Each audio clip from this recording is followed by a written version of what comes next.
Tout de suite, le journal.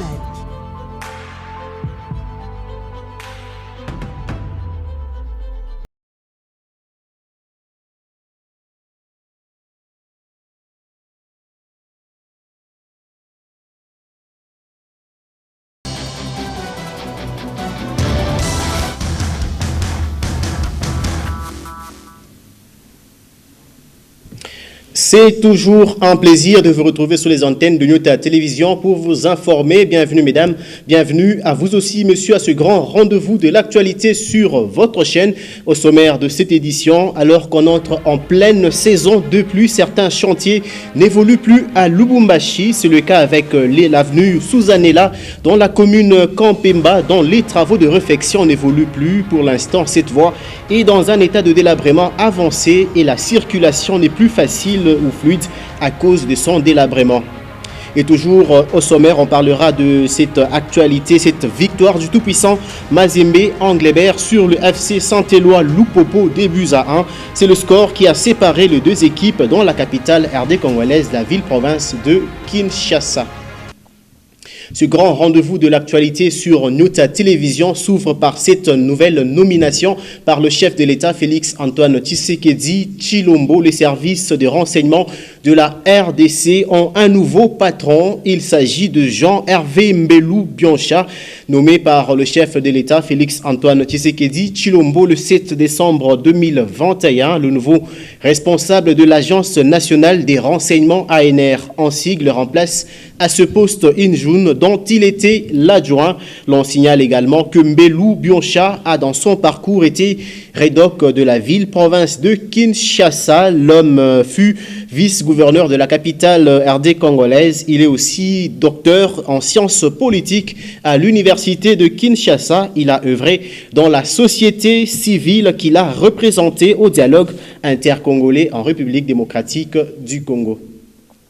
Toujours en illustration, on va prendre la direction de l'Assemblée nationale qui vient de mettre en place un nouveau calendrier pour en finir avec le processus de désignation des animateurs de la Commission électorale nationale indépendante CENI en sigle. L'opposition est donc appelée à désigner ses délégués aux 3 postes restés vacants jusqu'à présent. Le procès-verbaux seront déposés le 16 décembre 2021 et puis analysés du 15 au 19 décembre. C'est le 20 décembre de cette même année que la commission paritaire devrait déposer le rapport au bureau de l'Assemblée nationale. La plénière des conclusions de la commission paritaire et adoption de la résolution portant entérinement des 3 membres est prévue pour le 21 décembre. Pour rappel, l'équipe de Denis Kadima est toujours rejetée par certains partis politiques en République démocratique du Congo.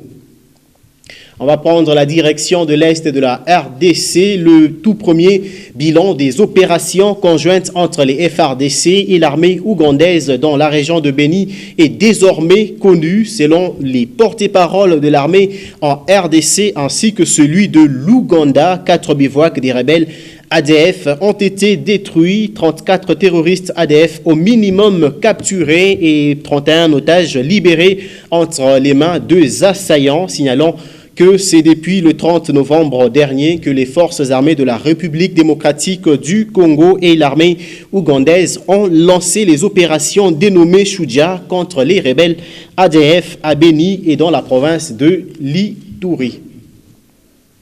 Et dans la province du Lualaba, l'actualité reste dominée par cette délégation de 3 organisations non gouvernementales pour le prochain AfriWatch et ACAJ qui ont fait une visite dans la carrière de Chabara afin de se rendre compte du conflit qui oppose les exploitants miniers artisanaux et la société Moumi. De précision avec notre permanent à Kolwezi, Mika Ntenga.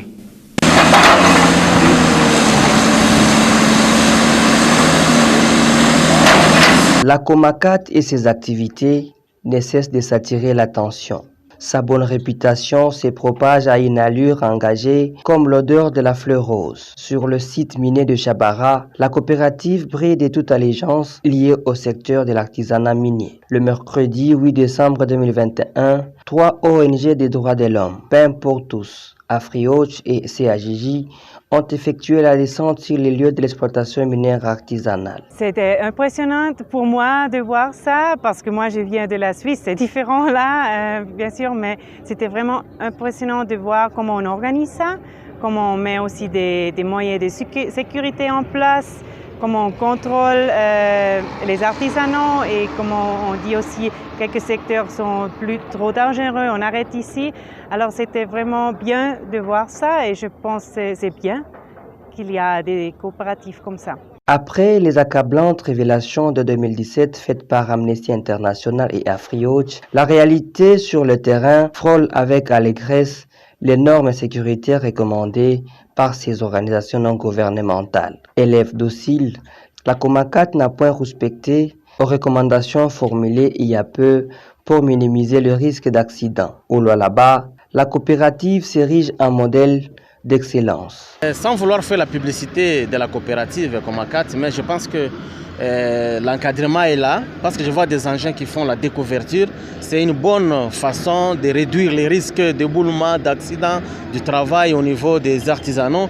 Voilà pourquoi nous insistons que l'État puisse encourager de telles initiatives. De la carrière au projet agropastoral en passant par les dortoirs, les 3 ONG ont plongé au cœur de réalisation de la Comacat. Les cuivres verts, un élément qui taraude les esprits des dirigeants de la Comacat. Si elles sont souvent pointées du doigt par les industriels pour leur impact peu signifiant dans le social de la population, les coopératives minières peuvent prendre Comacat pour modèle des contrepoids. Cette dernière s'est investie dans un vaste projet agropastoral sur des étendues à perte de vue. Les discours ont changé. La Comacat a défié la clairvoyance. La coopérative, par ses actions, force désormais respect et inspire une profonde admiration. Malgré la menace d'un déguerpissement à Chabara, la vie continue. Sur ce même conflit qui oppose les exploitants miniers artisanaux et l'entreprise Moumi, le ministre honoraire des Mines, Barthélémy Mumbagama, est revenu sur l'historique et la présence des exploitants miniers artisanaux sur ce site de Chabara. Il est au micro de Nika Tenga. Après nous, important. Mais à l'époque, entre Mutoshi et Chabara, il était plus facile de donner Chabara aux creuseurs et de laisser la grande industrie prendre Mutoshi. Aujourd'hui, il y a les conflits entre les artisanaux de Chabara et Moumi. Qui de droit est-ce le creuseur ou Moumi serait-il dans ce droit? Si la concession a été attribuée à Moumi, Moumi a raison, c'est sa concession. Mais il y a un problème qui se crève là-dessus, c'est la présence des creuseurs qui sont antérieurs peut-être à l'attribution de la concession à Moumi. Là, c'est un conflit et l'État doit intervenir pour départager. C'est différent du cas où les creuseurs viennent envahir une concession qui est déjà en exploitation. Là, la solution, c'est de dire, allez, foutez les camps, c'est du désordre. Mais lorsque la concession est attribuée, pendant que celle-ci est déjà exploitée artisanalement, avec le consentement de l'État, là, il faut traiter les problèmes différemment du premier cas que j'ai cité. Vous pensez qu'aujourd'hui, l'artisanat minier, c'est un pilier sur lequel l'État congolais devrait s'y pencher pour son développement, étant donné que toutes les concessions ont été attribuées aux industriels? Le vrai problème n'est pas l'artisanat. Le vrai problème, c'est l'emploi. Tous ceux qui font l'artisanat minier, ils le font parce qu'ils ne trouvent pas d'emploi. Et aujourd'hui, même les sociétés minières ne savent pas employer beaucoup de gens comme à l'époque de la Gécamine. Parce que la technologie a beaucoup évolué et il y a donc des postes de travail qui ont été supprimés dans la chaîne de production des minerais. À l'époque, la Gécamine avait besoin de beaucoup de main-d'œuvre pour réaliser certaines tâches. Aujourd'hui, ce sont les machines qui le font. Même dans une usine, c'est un tableau informatique qui contrôle toute une usine.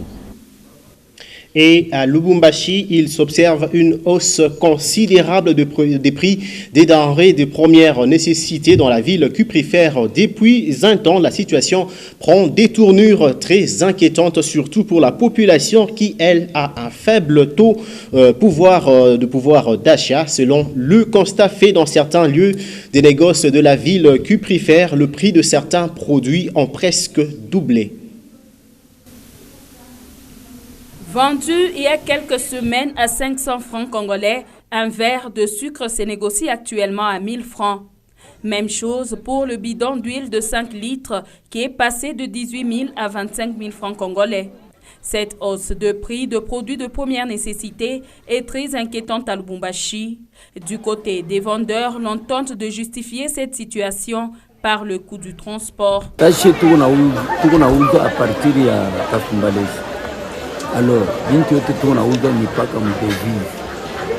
Sasa kama unauza kule make makwacha vis-a-vis ya monnaie yetu yabo inakuwa tena panda. Na kama tunakuyo ba client betu she banisha kudubile ile mapri ya zamani. Alors kama tunafia sema tupime na she kufuatilisha taux de change vile tulifanya njia na she tupatie. Tuko na shutuka tu. Unaweza kwenda kursi ya kwanza unauza peut-être 50 poulet. Deuxième course 35, troisième course 20 jusqu'à tel point que mtu anashutia. Sumbalesi kutrakaseria mingi sana. Bintu tunauza bintu Mozambique bei ya mzuri. Mena bintu purike bitoke sasa. Bandu kwetu ba Kongole nje wanatufata trakaseri sana. Mabarieri napita bwingi. Nafika hapa barieri, nafika hapa barieri. Mafuta sasa kintu sama mafuta yote kibambo tafaka nini. À l'instar de cette dame, vendeuse des pommes de terre, qui estime que la hausse de prix dépend des produits et de la période. Selon pommes de terre yetu, hii period inaendaka na kupanda. Bon, tunaanza kuuza bei chini, mais hapa iko nenda na kupanda. Mkupanda kule kuna panda kule si tu kunauza, ndio kuna permettre na si huko tu naenda na kupandisha kidogo kidogo. Pour l'instant, aucune communication officielle n'a été faite sur cette affaire. Et la population ne peut que constater impuissamment la majorité des prix des denrées alimentaires sur le marché. On va quitter les marchés pour parler des infrastructures routières dans la ville de Lubumbashi. Suzanella, c'est cette artère qui relie les avenues des Plaines au quartier Bongonga dans la commune Kampemba. Cette voie avait connu des travaux de réhabilitation initiés par la commune il y a quelque temps. Seulement que les 10 travaux n'ont jamais évolué, à en croire les habitants de cette partie de la province du Haut-Katanga. Pour l'instant, cette route est dans un état de délabrement très avancé. C'est un constat réalisé par Gaylor Chamba ainsi que Cyril Saïdi. Des flaques d'eau, des nids d'épaules, becs des cochons et autres, c'est pratiquement l'état des lieux de l'avenue Suzanella située au quartier Bongonga, dans la commune de Kampemba. Ici, les travaux de réhabilitation ont été lancés par la commune dans le cadre de la redevance minière.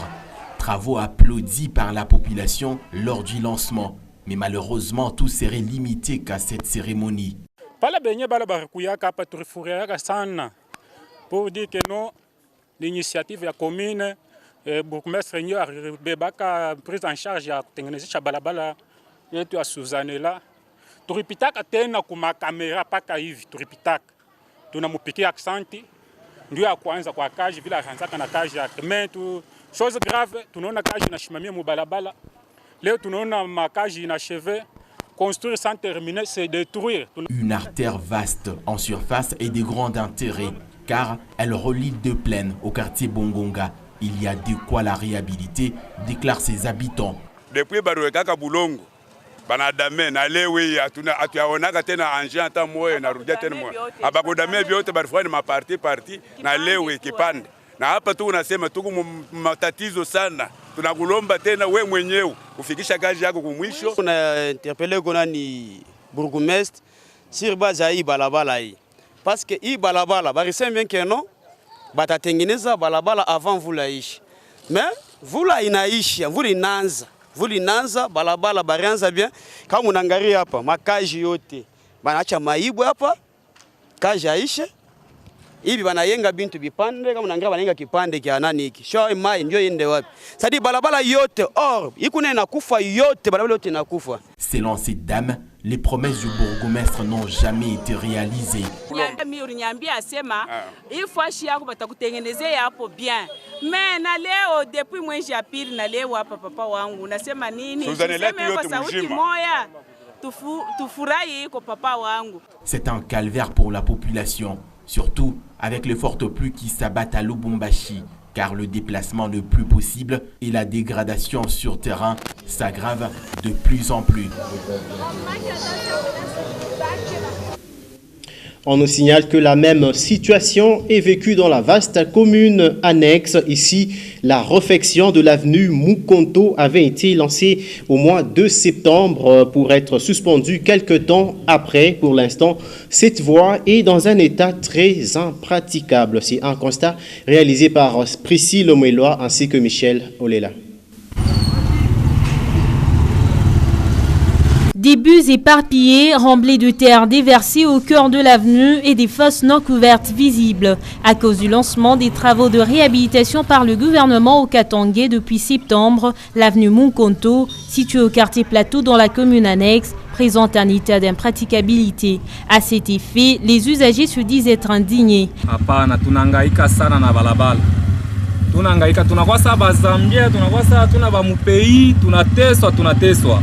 Balabala kuna mwayangara ile fashi peko njimu. Tunapita tunangusha hapo bantu abenye bena vunjika ni mubaya vile. Betutengenezee kwa balabala. Pake vimo benye mune biona hapa. Ndio kwa vile wacha kuviacha. Donc hakuna ule unakumbuka hivi ni bantu wao wenyewe walifanya effort bana bilurisha bana kwa kutokea mabulongo mbalabala. Mais balabala bana tubarianza depuis septembre. Cette artère serait utile pour désencombrer la route de contournement poids lourd. Malheureusement, les travaux sont à l'arrêt depuis un certain niveau. Ainsi, les difficultés sont énormes, à encore les automobilistes. Il commence et après un certain temps, il arrête tout en mettant des balises, ne permettant même pas les gens qui habitent sur cette avenue d'accéder dans leur parcelle. Est-ce que ça c'est normal ça? Tunajikuta wanafanya miezi mbili na banaacha kazi.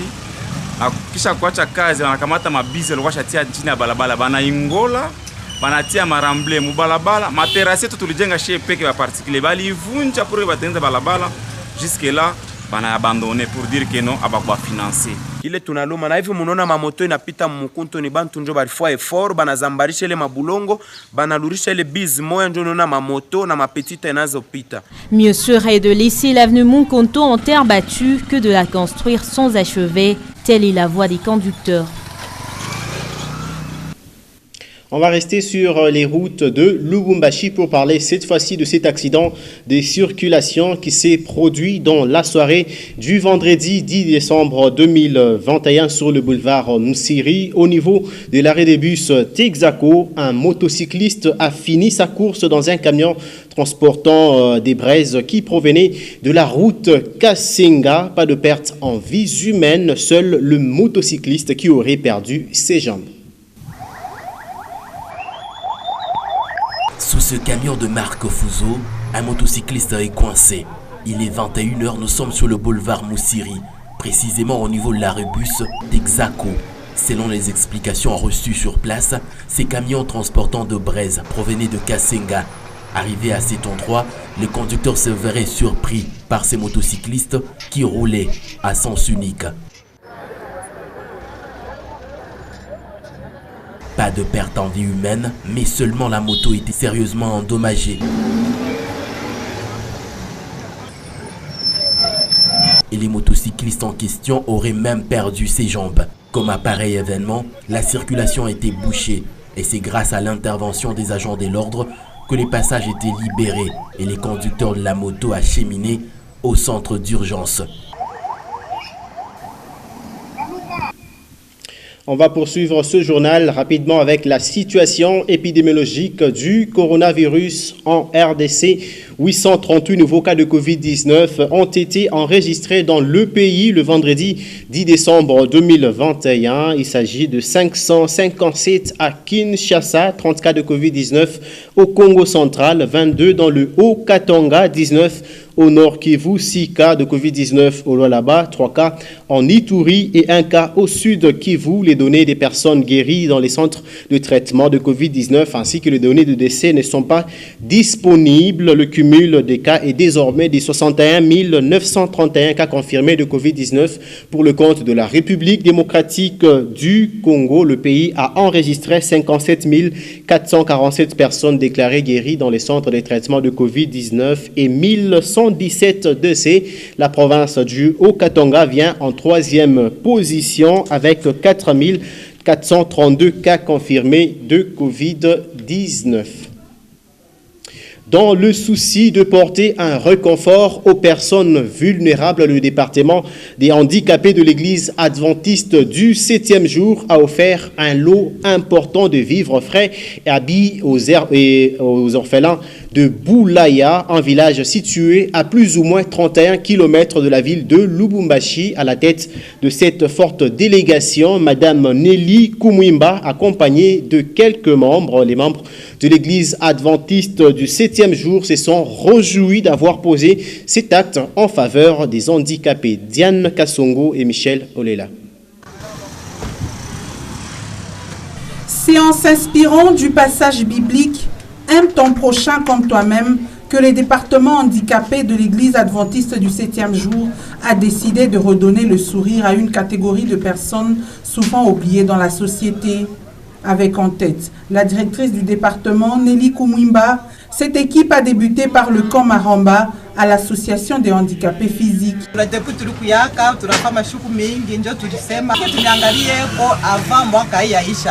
Dans sa gibecière, des sacs de farine de maïs, des cartons de poisson, de l'huile végétale et des ballots d'habits. Comme tout chrétien, les hôtes de Nelly Kumwimba ont également bénéficié d'un message de réconfort. À son tour, l'ancien Clément Mukenge a demandé à ces personnes vivant avec handicap de toujours se rappeler que Dieu les aime énormément malgré leur situation. Après la donation, les remerciements n'ont pas tari. Mungu wa mbingu aone pale panatoka apapungukiwa hapana. Mungu ataongeza ili inatoka pale pale fwashi. Mungu amibariki sana kule mtaenda. Mungu amibariki sana. Du camp Maramba, l'équipe des donateurs s'est dirigée vers le village Boulaya sur la route Kasenga, précisément à l'orphelinat Boulaya. Ici, l'accueil est chaleureux. Ici, en face de l'orphelinat, nous vous souhaitons la paix. Comme chez les handicapés, ces orphelins ont reçu aussi un message de réconfort. L'ancien Mukenge les a emballés avec l'histoire du roi David. S'inspirant du psaume 23, l'homme de Dieu a fait voir aux enfants que l'Éternel restera leur bon berger.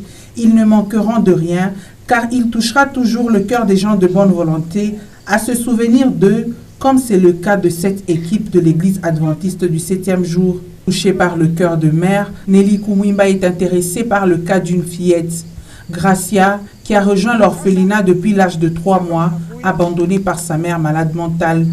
Là aussi, elle laisse parler son cœur. Des sacs de farine, des cartons de poisson, de l'huile végétale et des ballots d'habits sont remis. Nous constatons que la situation se dégrade.